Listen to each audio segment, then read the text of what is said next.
The Scream Kings are in no way responsible for any encounters with the paranormal, extraterrestrial abductions, eldritch insanity, hauntings, curses, hexes, demonic possessions, cryptozoological sightings, or any loss of sleep that results from listening to this podcast.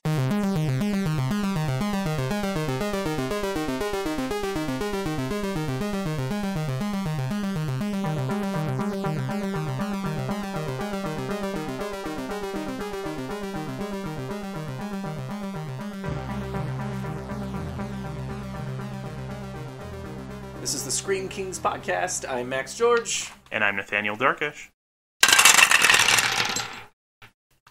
Oh, that's cool. That gave me goosebumps.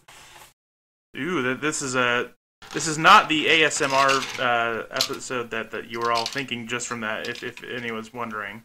Although, I feel like that might be like some new uncharted territory that we could get into, talking about horror movies. But we speak in ASMR. I think it would be really good. You need a pen to click or something like that. I could read from the Necronomicon. Oh man, that maybe like as some sort of perk if we ever, double down on. We are very, very excited, though, for this episode, guys. It's completely different than what we've done in the past. Nathaniel and I have been talking about this for quite a while, and it's really different. We usually stick to horror movies, horror books, novels, literature, occult stuff. Today, we're going to go through a different path and talk about horror-inspired board games, which both Nathaniel and I love very, very much. Yeah, I mean, we're both kind of board game, card game nerds in general, but, especially when there's horror stuff involved, we are all over that. Absolutely. However, first, I think we need to apologize. I know our episodes have been kind of sporadic through the month of kind of end of March and through April. We've had some family vacations. We've both gotten vaccinated. Mental health has been up and down. We both turned 31. April's just kind of a big month for us. Yeah. I mean, I've been trying to make sure that we get at least some content out, and our last episode was a lot of fun, even though it unfortunately did not have Max because the vaccination kind of was kicking his butt. But hey, that is true of a lot of people. But we promise that we are getting back on schedule. Try to have our regular, at least every other week, episodes dropping going forward. All right, so introducing this new episode, we really kind of want to make the most of your guys' time as listeners. And so what we're going to do is actually going to play a game as we talk about these games. I'm going to be rolling a classic D&D D6, and then based on the number that we get, we're going to talk about a board game that either Nathaniel really, really, really loves, or I really, really love, that is kind of based in the horror genre itself. What we're going to do is kind of give you a big, brief overview of everything, do a very generic, how to play the game. We're not going to bore everyone with the minutia. Some of these games are very advanced and in-depth. We'll talk about some of the pros, some of the cons of the game, and then an overall rating. Nathaniel, I couldn't think of anything jazzy or snazzy like Screams or Crowns for these board games. How about you? We could do Bones for this because it's like when you throw bones. I love that idea. That's what we're doing. It's been set in stone. It is thus decreed. It will be on that 1 to 10 scale that we usually use. All right. Is there any other bandwidth or overview you wanted to provide, Nathaniel, before we just kind of start the dice? No, I'm ready for the game. All right, here we go. The first game up is probably the most excited I am of all of these games. Nyctophobia. Okay. Take it away, Nathaniel. Tell me all about this game. Okay, so Nyctophobia is a very unique board game experience, and it is actually, honestly, probably the one on this list that will actually possibly result in some genuine moments of fear. What this game is this is a game that most of the players play blindfolded, while one person runs the game. So the board is set up so it is tactile. And is everyone blindfolded the entire game? Yes. Wow. Yes. So if you weren't aware, Nyctophobia is the fear of the dark, and this game plays off of that idea. In fact, I believe from if the internet random trivia is true, this game was originally designed as a board game that someone could play like with like a blind sibling or something like that. But yeah, so the idea, so there are two versions that I've seen of Nyctophobia. So one of them is the vampire version, which is the one that I have, and then there's one that is just like a Maniac in the Woods version. But both of them essentially play the same way. So the blindfolded person will have the person who's running the game, who would be playing as the Maniac or as the vampire. They will put their hand on their piece. And then just, feeling around, they can feel where their piece can move, or feel if there are, like, trees or different obstacles in the way. And they have to kind of navigate, very deliberately. And, they can make certain actions. They can do things like, obviously move, or, like throw a rock if they have found one, or things like that. But, what they're trying to do is, all of the blindfolded people are trying to locate a friend that has been lost in the woods while avoiding the Maniac or the vampire. And then the person who's running the game is the person who then, has like a whole deck that kind of tells them what they can do with their vampire or Maniac, and then, kind of, make sure that the game runs. And so basically, if the friends are able to get their lost friend and get back to their car safely, they win. But if they are killed, obviously they lose. So it's very fun, very different, very unique. I've never played a game like it, and it's really a blast. How many people is like the max amount of people you can play it with? If memory is serving correctly, I believe it is 4 players. And would you recommend 4 players? Would you recommend less? A lot of times these board games, you have to play them a few times to really understand where like the niche is. Every time I've played it with 4 people, and it seems to work out really well. It's just, like, it's a square board, it's, just easy to have 4 people sitting around it, that way, just things tend to work out pretty well. I would say, 4 is probably the ideal, which is great for, like, something like a double date or something like that. It makes it really easy. It's just a lot of fun. I love that game.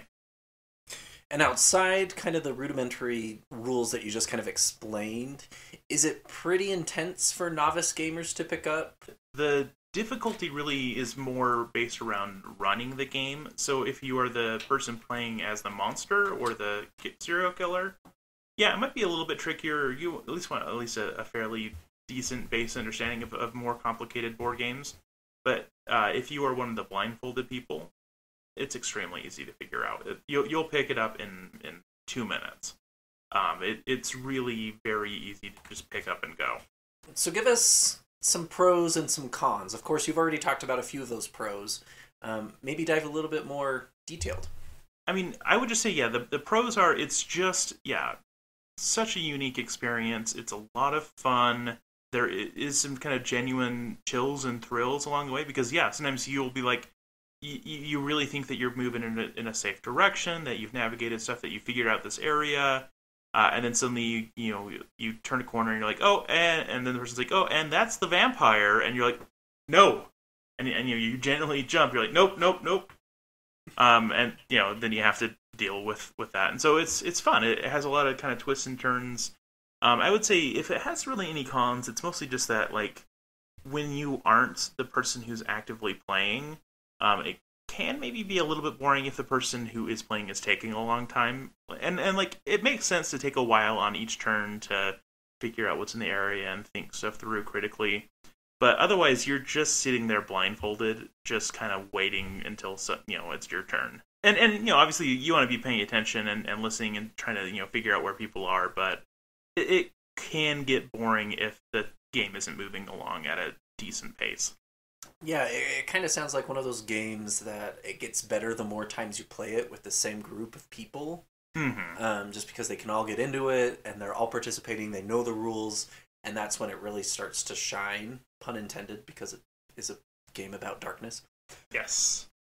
I think it also would be really fun. You know me, Nathaniel, but I love to take things always to the next level, make it extra. You were there on like my first campaign session for D&D. I had handouts and visuals and a soundtrack and the whole shebang. I feel like this game would benefit from that a lot. Like you could put on a very creepy soundtrack, maybe get some candles, turn off all the lights. You know, not only are you blindfolded, but you take your senses and you kind of have that sensory play added to it. Yeah, for sure. This definitely lends itself very nicely to that kind of thing. It really can be a very immersive, very interesting horror experience for sure. All right, so how many bones would you give it?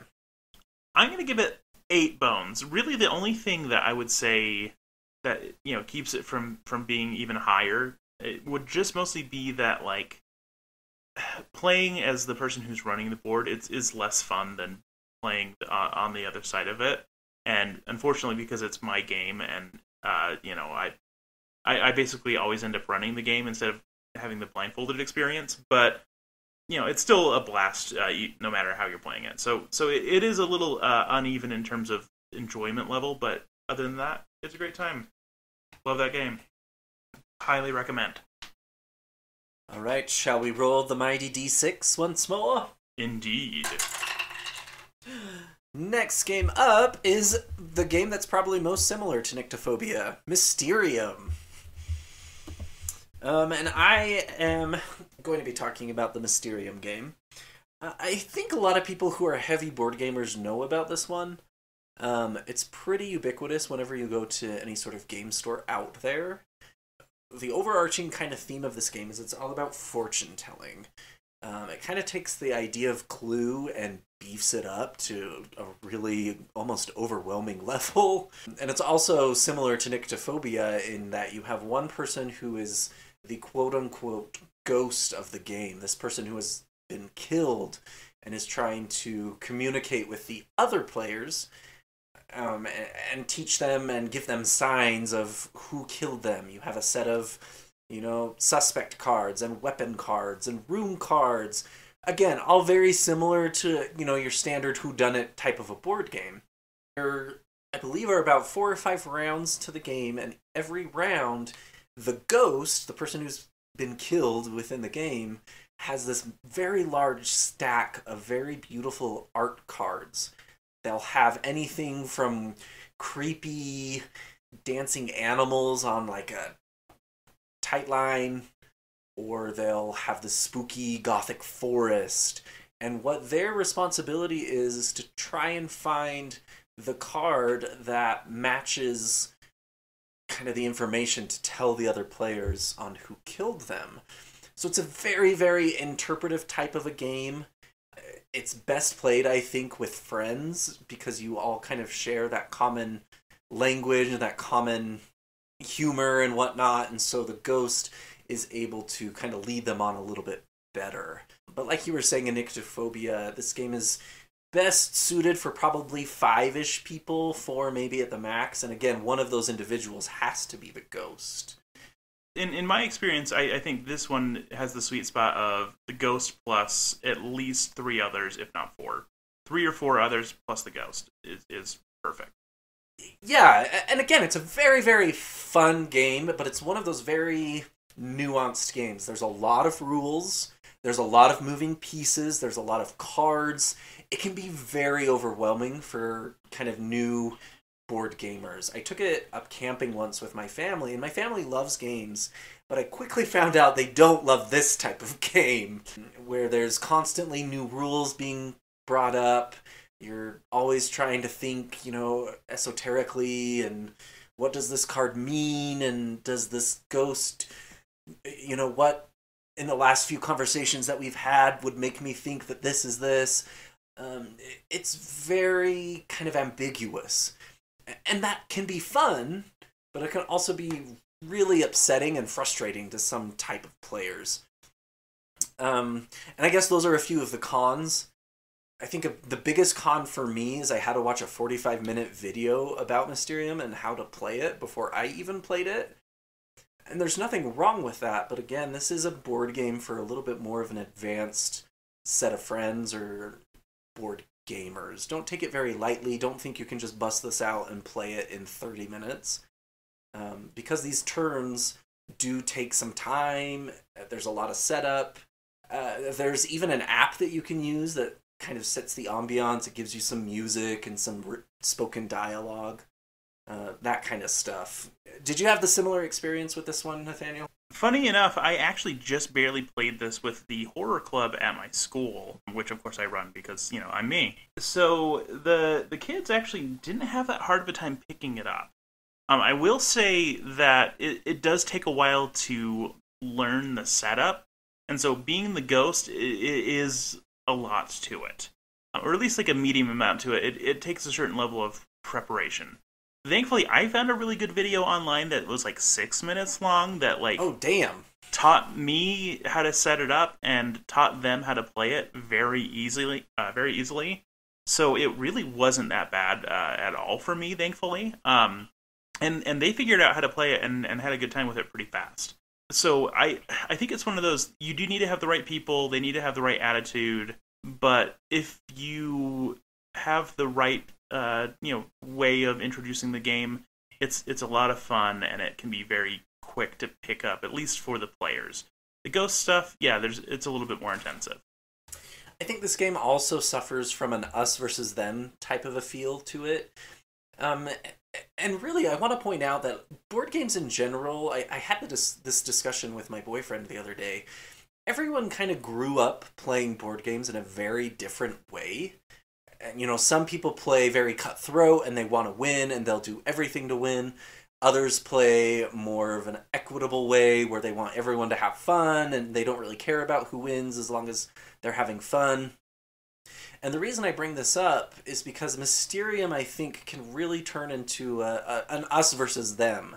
You, as the survivors, are trying to figure out who killed this ghost, and if you don't think the ghost is giving you the best clues or helping you in the best way, it can really start to create some tension. And maybe that's just my experience of this game. Yeah, I think maybe your family was just the wrong choice for who to play this with. It's quite possible. I mean, we played it one night, and it was a better experience.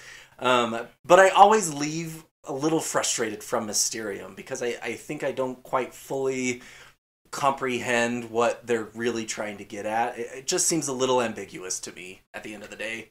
Yeah, well, I mean, and it's definitely a game that's built to be ambiguous, because, so it's supposed to be a seance board game, right? Like, right. It's supposed to be mediums interpreting weird visions to figure out who killed this person, how they were killed, and where they were killed. And I love that idea, but, these cards, I would say if maybe a more popular game that people may be more familiar with would be Dixit, where, like, it's just, like, weird abstract art, and so it's, like, sometimes it relates and sometimes it doesn't, and so it's difficult to communicate as the ghost, because sometimes you have some cards and you're like, I don't know, like, the colors match up kind of to the location card and the ones I have, and other times you play it because there's a picture of a boat, and there's a boat in this one, or whatever. Like, it could be any one of a dozen reasons of why you choose a card, and then you just have to hope for the best. And yeah, like, it can be a lot of fun, but it can also be, yeah, you're right, very frustrating, even if you are playing with the right people, because, like, inherently it's a game where you're trying to communicate silently. Yes. Through these weird nonverbal means, and it's so subjective that, if they're not getting it, within a couple of rounds, yeah, it can quickly go from a fun gaming experience to a more negative one. It's like, oh, I didn't like that game. Right, and I think it's the type of game that if you have a negative experience with it, it's really hard to pick up again.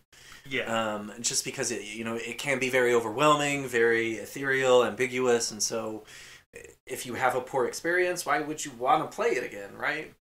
Yeah. So overall, I think I'm going to give it 5 bones. It's a very original game, and I bought it for a reason. When I saw it in the game store, I was just like, oh my god, I need this game. The artwork is stunning, the pieces are beautiful, it's just kind of a lot. Yeah. and you got to be prepared before you go into the game. And a lot of people don't want to, watch a YouTube video before sitting down to play a board game with friends. Yeah, and I agree with the 5. I think I'd give it a 5 as well. It's one that I enjoy it when I do play it, but I do not bust it out frequently. All right, shall we move along? Yes. The dice say 6. The dice are being very friendly and allowing us to go one after another. I know, right? Okay, so number 6 is another one from me. It is Horrified, which is the Universal monster movie, board game. Basically, the idea of this game is you are all playing as these like investigators, or I don't know what you call it, just people who are trying to save this village from these Universal monsters. And so the board is a bunch of different locations that you would typically associate with a lot of those monsters. So there's like a castle, and then there's like a laboratory, and there's the Black Lagoon, and there's a barn, and there's some of them are just kind of normal locations that you would have in a small, vaguely Eastern European town, and some of them are specific to the different monsters. So basically what you do is you're going to you choose your difficulty level by selecting the number of monsters that you're going to go up against. So an easy game is 2, medium difficulty is 3, hard is 4, and so on. And so they have, Dracula, they have the Wolfman, they have the creature from the Black Lagoon, they have Frankenstein and his bride. And yes, I know that it's Frankenstein's monster. I just wanted, but for the sake of the game itself, it actually like hangs a lantern on it and just say like it's Frankenstein. Yes, we know that it's actually technically Frankenstein's monster, but everyone in the town calls him Frankenstein for some reason, so we're just going to go with it. So they don't go Frankenstein's monster's bride. Yes. That's ridiculous, but I never thought of that before.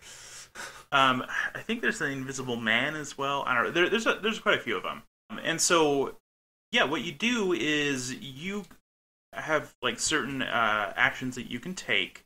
And so, like, you'll take your set of actions. You'll move around. You might go and try to save villagers, or go and collect items, or things like that.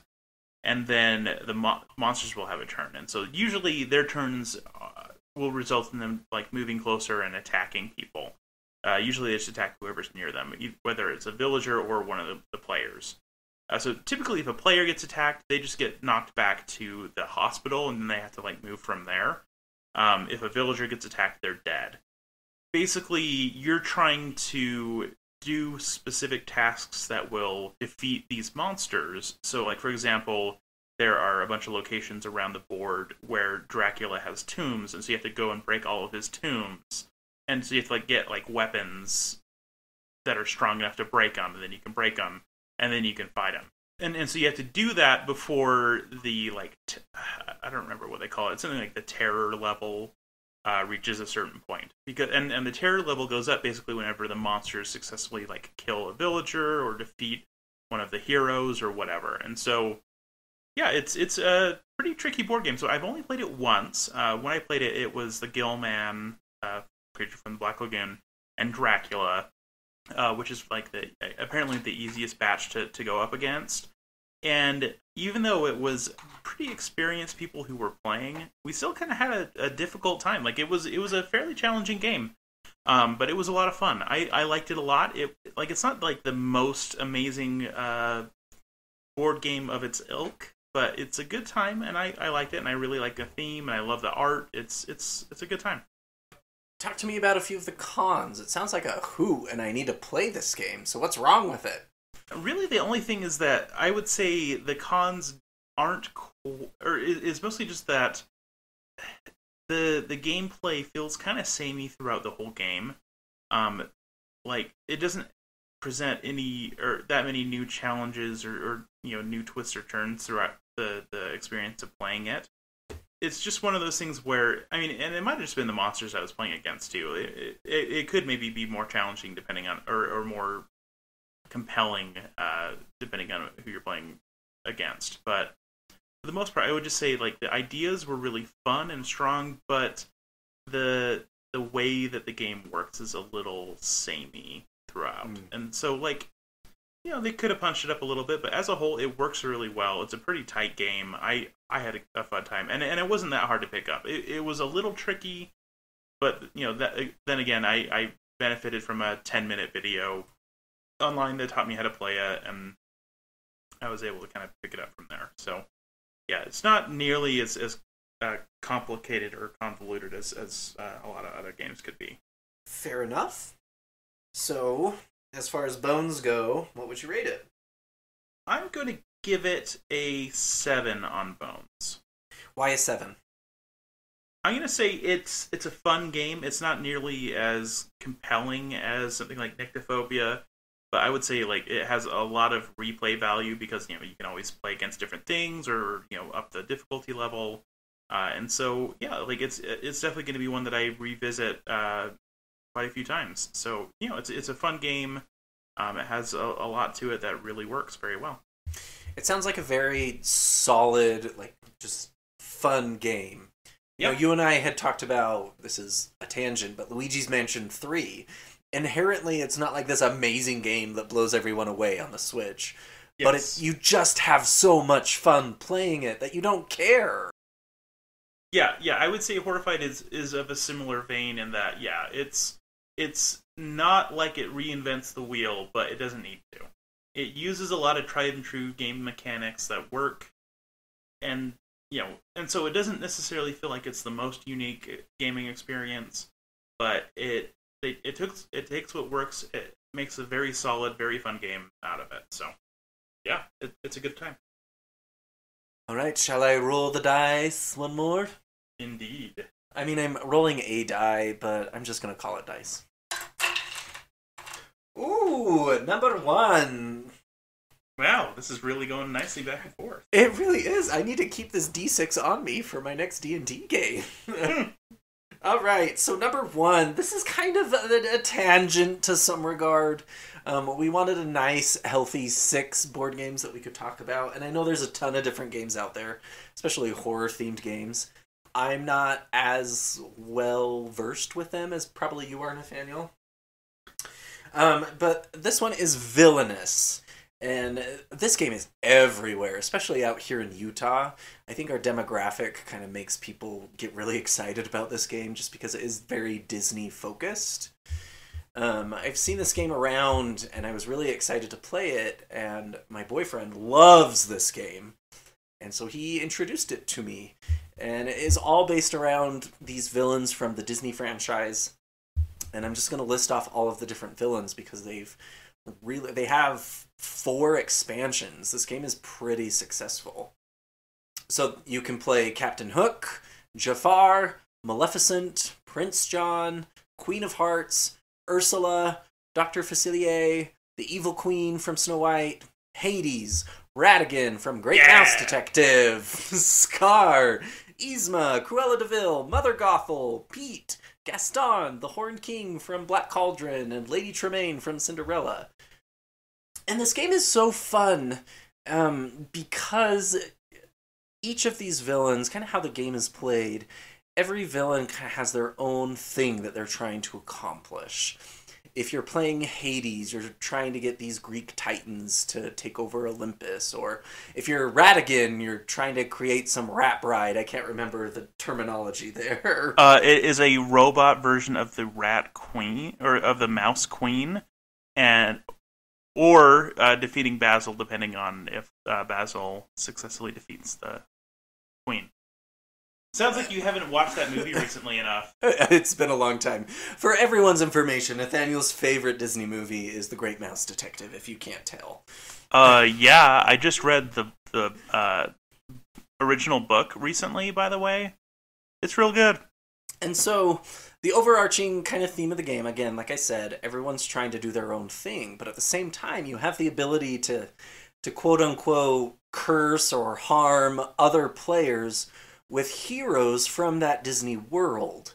So Maleficent, if I'm going to try and impair her from achieving her goal, in affecting each of her areas with a curse, I can summon the three good fairies or Aurora or Prince Philip, these heroes in the Disney world to try and impede her and stop her. And it's one of those games that is pretty casual at its heart. Each villain is very specific and detailed in what they need to get done. But once you take a few rounds and really kind of start to understand the mechanics, the game starts to work out pretty flawlessly, which is why I think it is so successful. And it's also fun. A lot of the images on these cards don't come from the movies. They've actually hired artists, to redraw some of these scenes. So you're engaged with the cards and you're thinking of, what am I going to do 3 steps forward? And how can I make sure, players X, Y, and Z are not going to win? All kind of at the same time and in this world of Disney. And my favorite video game franchise of all time is Kingdom Hearts, which celebrates kind of the merging of the RPG elements and Disney. So having a board game that does the same thing and then taking it to the spookier route and combining the villains, I just stupid love this game. It's just fun. And it's very casual. Rounds can take a little bit long. But at the end of the day, it's just a fun game. Nathaniel, we went on a double date and we played this. What were your impressions? I really liked it a lot. It was a lot of fun. It was there is a relatively steep learning curve, I'll say. Like it wasn't one that I picked up as quickly as I expected to, especially considering it's a Disney game. There's a certain level of kind of nuance to how it's played and what you have to do. But thankfully, I was playing with some people who were more experienced, and so then I could keep asking you guys, wait, so what am I doing with this thing? What does this mean? But but once I picked it up, it was a lot of fun. I think we ended up all kind of being relatively close to the end. Well, maybe not you, because yeah, not me. I played Cruella de Vil, and it was terrible. Yeah, well, so I guess on the flip side, that then brings up the con of, unfortunately, I would say it's not balanced. Each villain is not a balance, in terms of difficulty. And there's a lot of luck involved, and so yeah, like sometimes you could have a great game, and other times you could have a really awful game, just depending on how you draw from the decks, and it seems like it's that could be an issue. And also just like you might just be stuck with a really complicated, convoluted villain that is really cool, but is a giant nightmare headache to try to figure out how you're going to achieve your goals while someone else is playing, I don't know, someone who's just like, okay, well, I just need to get rid of these tokens and then I'm good. And you're like, okay, well, you started out with that wasn't that hard. Yeah, I think it falls into kind of the whole of that luck aspect of things. Not only with the cards that you're drawing, because as a villain, every turn you get to have a certain amount of cards in your hand that'll help you in some way. And if you're just drawing crap cards, like I did when you and I played, Nathaniel, really you start to get blocked up into a corner and you can't do anything. And unfortunately, there are so many villains, and if you have all of the expansions, you find someone you like, and you want to play them, and you might not understand that they're a little bit more difficult, or nuanced, or this or that, and so it can be a challenge. But if you have someone who's an experienced player, like my boyfriend, he is fantastic at explaining things and helping everyone make sure that they're playing on the equal and same level, while still enjoying kind of the competitiveness of the game. Mm-hmm. But if you don't have that element, the game can be pretty frustrating, because you just get overwhelmed again and don't really know what to do, and it's not as fun as it wants to be. Yeah, it's definitely one where you need to have the right people, or be patient while you're figuring it out for a few rounds. But yeah, I liked it a lot. I definitely, like, I've been curious about it for a long time, and I thought it was even better than I expected it to be. So overall, I think I'm going to give it 8 bones. It's not perfect. It's got, a lot of nuance to it, and you do need someone, I think, who's experienced in the game to kind of tutor everyone else if there are new players. But it can get cutthroat, it can get intense, and it's in the world of Disney, and who doesn't love Disney? Sociopaths. That's who doesn't love Disney. I mean, obviously you're taking the lead on that one, so your score has a more weight. I personally would give it more of a 7, but I need to play it more times to really judge. Yeah, I think the difference is I've played it several times, especially with different groups, and it's all been very enjoyable experiences. Shall we continue? Yeah, let's see. The dice rolled a 2! Oh my god. I wish the dice would roll this well when I actually play D&D, good lord. Okay, so Eldritch Horror. Eldritch Horror is, I would say, by far the most complicated game of the ones on our list. But at its core, what this game is let me just start over. This is a cooperative board game in which you and the other players are playing as investigators trying to keep a Lovecraftian monstrosity, anywhere from Azathoth to Cthulhu, or anything in between, depending on which difficulty level you want to play at. Basically, yeah, you're trying to stop them from waking up and consuming the world. So what you do is, the map itself is a map of the entire world, and you travel around and you have to, try to do things like solve mysteries, get items, defeat monsters, and there are mechanics to do all of that involving cards and dice and all sorts of stuff. And if you can basically do certain requirements, and those requirements depend on which Lovecraftian god you're up against, then you can defeat them.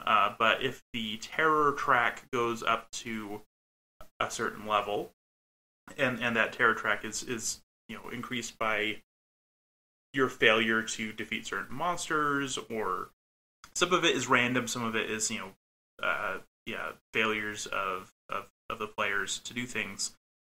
So it goes up and up and up. But yeah, if it reaches a certain level, then you all lose, and the Lovecraftian god wakes up and destroys the world. So there's a lot to it. It's a very complicated game, and it's not for a beginner at all, which is definitely some of the cons here. It's even a lot of more experienced board game players maybe are going to be more reticent to play this game. Like my wife will not play this game with me because it takes a long time to play it, and it's complicated. I would say on average, the game probably takes between 4 and 6 hours to play a whole game. And I know that that's not for everybody. But that said, as far as lengthier board games that are complicated, it is extremely rewarding, extremely well made, very fun, and really is some of the best times I've had playing board games ever. Though, admittedly, it's been way too few of times that I've been able to play it because people won't play with me because it takes 4 to 6 hours to play. I think I played this game with you once, but we only touched the surface. I think we should give this another go. I'm down. You know my boyfriend. I think he's going to be all into this, so we should definitely try it again. Oh yes, I am 100% down to play this game at any time, even though other people may not be. So of course the con is the super long length. Anything else? Why does Nathaniel love this game too? I want to know, because what you just said there kind of took me a little bit by surprise, that you're just down to play it at any time. So the cons are that it's long and it's complicated. But what I really, really like is that it is genuinely very challenging. There's a lot of interesting components to be thinking about as you're playing it. You have unique attributes for your character. You get to do a wide variety of different types of tasks over the course of the game. Everything from combat to solving mysteries to collecting items to whatever, and you do it all over the board. It's not like a game where you get good at doing one thing and you just do it over and over and over again. It's always throwing something new at you. The game is designed so as the game progresses, new monsters spawn, new things happen. There's more that you have to respond to. It is kind of much more along the lines of like how a video game would work in terms of throwing new ideas at you, new mechanics to the game, things like that as you play it.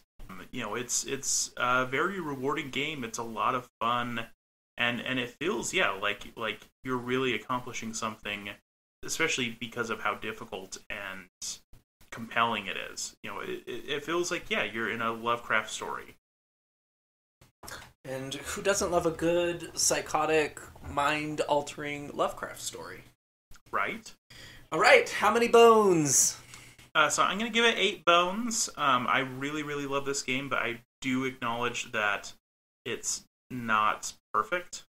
It definitely inherently isn't a game that is for everybody. Well, that leaves just one game on our list. And I really think this is the true game of all games, Nathaniel. Yes. The last game on our list is kind of the quintessential horror board game, in my opinion. It's Betrayal on Haunted Hill. This game is deeply loved. I can't say enough good about this game. The overall kind of theme of Betrayal on Haunted Hill.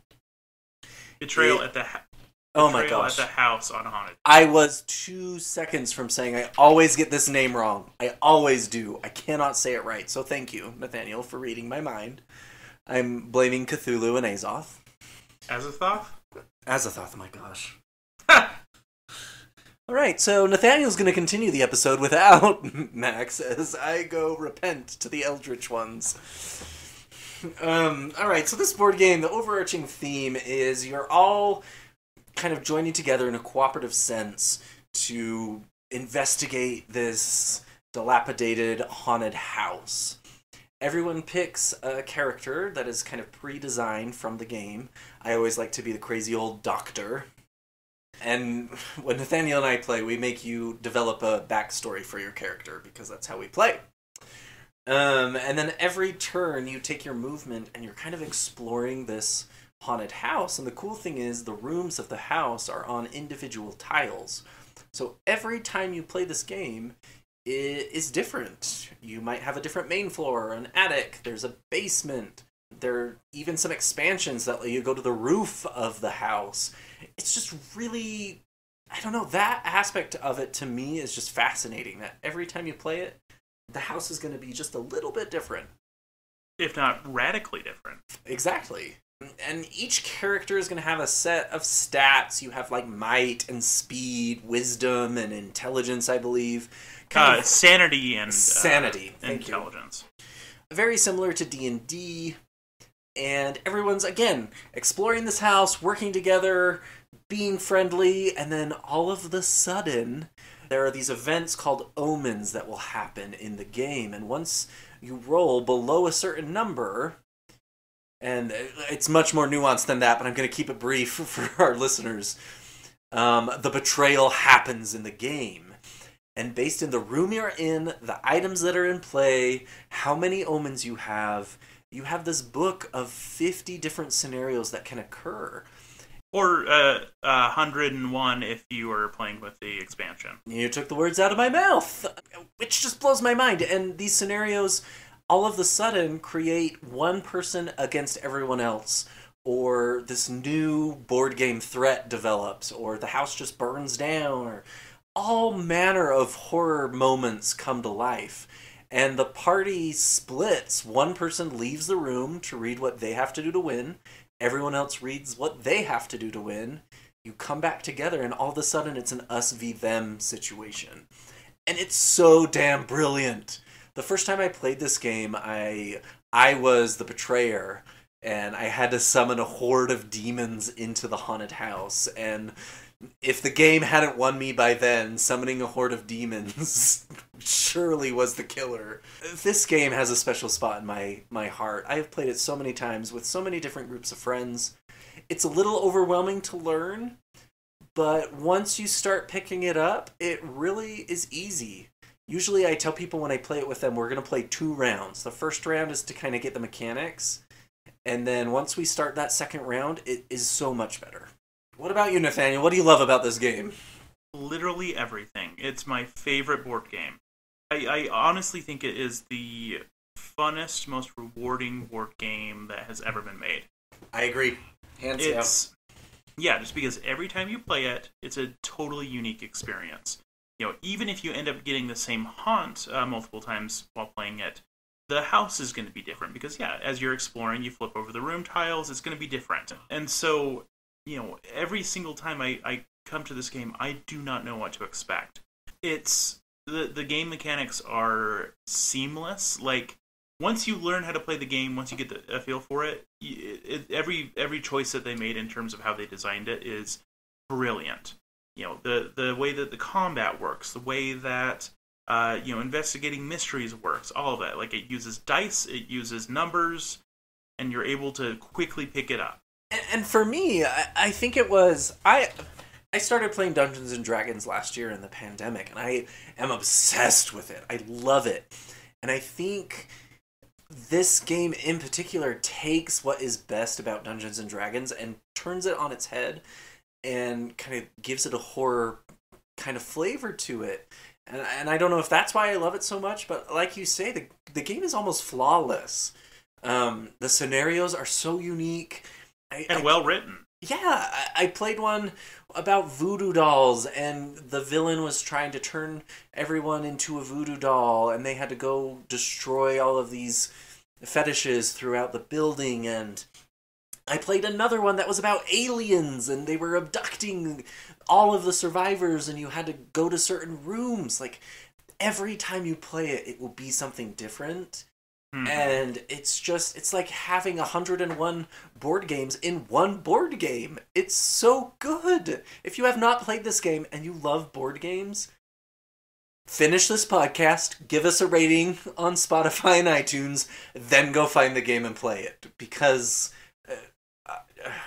I just can't say enough about it. Yeah, I love it because, it brings in every kind of horror. Yeah, like you said, there's aliens, there's ghosts, there's banshees, there's rats, there's Lovecraftian monstrosities, there's serial killers. You name it, they have a scenario for it. Some of them are just plain ridiculous. Other ones are very serious and very intense. And the great thing is, you can play with the same group of people many times, and it's going to be different. You can play with different people. It's going to be fun no matter who you're bringing to the table. It's really just about as perfect as a game could possibly be. Especially for a game that is this easy to pick up. Like, it seems complicated. People freak out when you pull out the box and they go, oh, this seems like this might be too much for me. And you're like, give me 10 minutes. 10 minutes. And you will figure out how to play this game. And it will make sense to you, and you will have fun. And every single time, people will go, that game was really good. I'm like, yeah, this is a game that I can always play. Anytime. Agreed. And people will actually play it with me because, a single session of it also doesn't take 4 hours. I mean, I would say typically when I play it, it takes between 40 and 80 minutes. I would even go less. I've played sessions that were 20, 30 minutes. It really all depends on when the betrayal happens. This is also the game when anyone asks me, hey, Max, you really like board games. Do you want to bring a few over? Hands down, this is the game I always bring. Because it is so good. And talking about it, I'm really stretching to try and find maybe any sort of a con. The only one that comes to mind is, again, it is a little bit more advanced. If you're not a huge kind of RPG story playing type of a board gamer, if you prefer card games, or kind of the classics like Monopoly or Life, this might take a bit to fully understand. But other than that, go play this game. Do it. Yes. Do it. Yeah, what do you want to give it in terms of bones? I could give it like a 9.5. I'm going to give it like 37, so that balances it out, because good heaven, this game is so freaking good. It's amazing. So that's kind of the 6 overarching board games we wanted to talk about today. As our listeners, if you enjoyed this discussion and you want more of these types of episodes, we'd love to hear from you, because Nathaniel and I both love board games a little too much. So please reach out to us and give us some recommendations. We don't know them all. Yeah, and give me an excuse to go buy more board games without my wife murdering me. There you go. I have a note saying, like, overall, out of the 6, which one's our favorite, and I'm pretty, like, do we even need to discuss that? No, it's clearly Betrayal. I did want to give a shout out to a game that is closely related to Betrayal at House on the Hill, which is Betrayal at Baldur's Gate. I mean, if you're listening to our podcast, obviously Betrayal at House on the Hill is going to be the way to go, but if you also really like Dungeons & Dragons, they made a Dungeons & Dragons version of Betrayal. It's, it has the same mechanics. They add a couple new mechanics, like having each player or each character have, kind of their own unique ability. But otherwise, it is a Dungeons & Dragons themed version of this game. And so, it has 50 scenarios. You're exploring, in this case, like catacombs and stuff like that instead of just a house. But it is also, generally much more darker in the themes, and so it's not just like, oh, hey, it's just like fun, whimsical D&D adventures. They tend to be more kind of horror-adjacent adventures as well. And so, it's another great game that, especially if you've played Betrayal to death, it's a good way to play the same kind of mechanics, but, with a little bit of a fantasy twist. So, also worth people's time. All right. Well, I think that concludes our board game discussion. Nathaniel, do you want to try a different game with me, and I'm ready to win? Yes. So, since we're talking games, I figured it was only appropriate that I bring in another entry to our Be Real game. If anyone is unfamiliar with this, basically, I'm going to read off the names and descriptions and some information about 3 different B movies. 2 of them are absolutely real, and 1 of them I made up to try to see if Max can correctly guess which one is false. He has a pretty good record. I was just going to say that. Like, give credit where credit is due. He has correctly identified the fake movie 3 out of 4 times, so let's see if I can really maybe deliver some interesting stuff. Maybe actually trick you again. Fingers crossed. Let's do it. All right, so our first entry, coming to us from the long-distant era of 1964, is Wrestling Women versus the Aztec Mummy. Oh, good lord. That's how we're starting? This is how we're starting? Oh, by the way, the theme this time is Man-Eater. God. If you've ever longed for a movie about wrestling women who take on various monsters, this is it. Oh, good. I was just thinking about that this afternoon. I'm glad there's one out there. There is Xochitl, a female mummy, and her lover Tezomek, who is also a mummy, and he can turn into a snake or a bat, which is difficult to get half Nelsons on. Loretta and the Golden Ruby join forces to battle the evil Prince Ujiyata and his oriental female judo wrestlers. The mummy Tezomek is male and on the good side of the struggle, or at least he fights the bad guys. That was the description. Oh, God. The overall score on IMDb is 4.1 out of 10.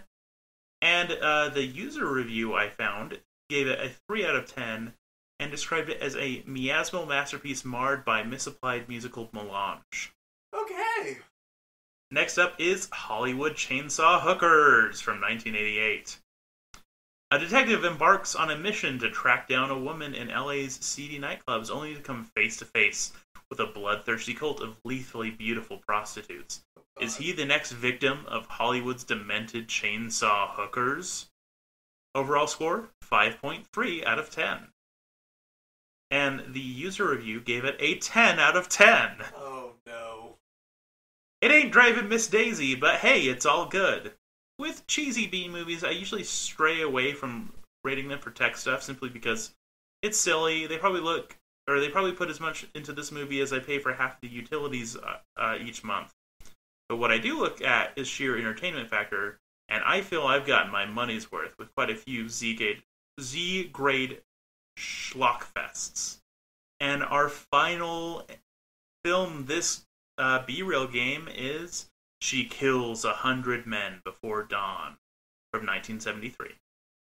Dawn, a down-on-her-luck waitress who is considering a life of prostitution, has an especially bad night when the all-night diner at which she works when a bossy pimp slaps her when she messes up his order, what follows is Dawn's vengeance, with poison, blades, and most of all, blood. Overall score, 4.9 out of 10. And the user review gives it a 6 out of 10. And says, she kills 100 men doesn't deliver the number of bodies that you hope for, but she still manages to deliver the same amount of blood from the dozen or so victims that the heroine-turned-killer murders over the course of the film. Alright, so, is our fake film The Wrestling Women versus the Aztec Mummy? Hollywood Chainsaw Hookers, or She Kills 100 Men Before Dawn? I don't even know where to start. Oh my lord. Okay, so I'm pretty sure it's not the second one, because that sounds something that would fully get Hollywood endorsement. So I think it's either Aztec ladies versus the woman who killed 100 men. Yeah, is it Wrestling Women versus the Aztec Mummy, or She Kills 100 Men Before Dawn? Okay, I am gonna say that the Aztec one just sounds so far-fetched that I would actually believe it exists. So I'm gonna guess the third one. She Who Kills 100 Men Before Dawn. You are correct. Oh, yes! You need to make them a little bit more wild. That's what's, I think, making it easy for me. I tried. Okay, that's fair. Fun fact about Wrestling Women versus the Aztec Mummy. It's apparently the second film in a 6-film series from Mexico. Of course it is. How have you been staying spooky lately? Two things kind of come to mind. I got a beautiful edition of The Thief of Always by Clive Barker. This book was probably my first encounter with horror literature. I was in the 6th grade when I first read this book, and I vividly remember my 6th grade teacher. Her name was Mrs. Hatch. She came up to me. I was reading this book, and she was like, "Wow, your parents let you read Clive Barker?" They didn't know I was reading Clive Barker. And The Thief of Always is very different from the rest of Clive Barker's materials. But I love Clive Barker. I think he is a horror icon, especially for the queer community. And The Thief of Always has always had a very special spot in my heart. It's a very easy read, very kind of adolescent, but it just makes me smile when I read it because I love it so much. Segue, though, to an actual horror. Well, this is horror. I watched a movie called Anything for Jackson a few weeks ago, and Nathaniel, I think we have a contender for Best Film of 2021. It was original, it was terrifying, there were a ton of practical effects that we love. We will be doing an episode about this movie very soon because I was blown away by it, how good it was. It's not perfect, and I don't want to spoil too much because it's like Hereditary and Midsommar and Saint Maud, where the less you know, the better. But it is on Amazon for, I think, $3 to rent. It's kind of an indie film. Definitely check it out. Yeah, it's been on my list for a while, so I'll definitely check that one out very soon. Well, I've been staying spooky lately, mostly just by reading a lot of horror literature lately. Like, I just picked up one called The Ruins, which is, I guess was adapted into a film with the same name. I actually haven't seen it. It's terrible. Yeah. Hot garbage. Do not watch it. Okay, good to know. Well, I've heard nothing but good about this book, though. So I'm just barely starting that one, but I just finished one that is actually not out yet. I got my hands on an advanced reader copy. The book is called My Heart is a Chainsaw by Stephen Graham Jones, who is kind of a hot name in the horror literary world these days. He also wrote The Only Good Indians, which was a big, fuzzy horror book last year. Yeah, so My Heart is a Chainsaw is basically a horror novel about a girl who is obsessed with like slasher movies, who believes that her small Idaho town is about to go full-blown slasher real soon. and so she's trying to prevent it from happening. It's very much a book written for horror fans. Like, there's a lot of references to horror movies and stuff like that, and like a lot of them are kind of more mainstream, but there are some kind of more deeper cuts that I think, you know, if you're not a horror fan, you won't appreciate or have any idea what she's talking about. I like the story overall. I will say the writing style is not necessarily my thing. It's written in a way that's kind of, I don't know. I have a hard time focusing on what's happening because it's very kind of jumpy. Like, it just kind of jumps from thought to thought. It has a certain level of like stream of consciousness sort of feel to it. But as a whole, it was a solid story. I really dug it overall, and Stephen Graham Jones is a big name in horror. So yeah, that was what I read recently, and you know, just yeah, I've been in the mood for some horror lately, and it's been a lot of fun. Well, I think that brings us to the end of this episode. Once again, we just want to thank everyone for sticking with us. We know our episodes have been a little sporadic. Thank you again for being patient. We will be getting back on a good recording schedule, and stay spooky. Stay spooky. Need even more Scream Kings? Here's our obligatory shameless social media plug. Follow us on Twitter or Instagram at Scream Kings Pod. You could also email us at screamkingspodcast@gmail.com. Help us reach a wider audience of horror fans by leaving a review on iTunes or by sharing a link on social media. You can also support the show by going to patreon.com/Scream Kings. Stay spooky.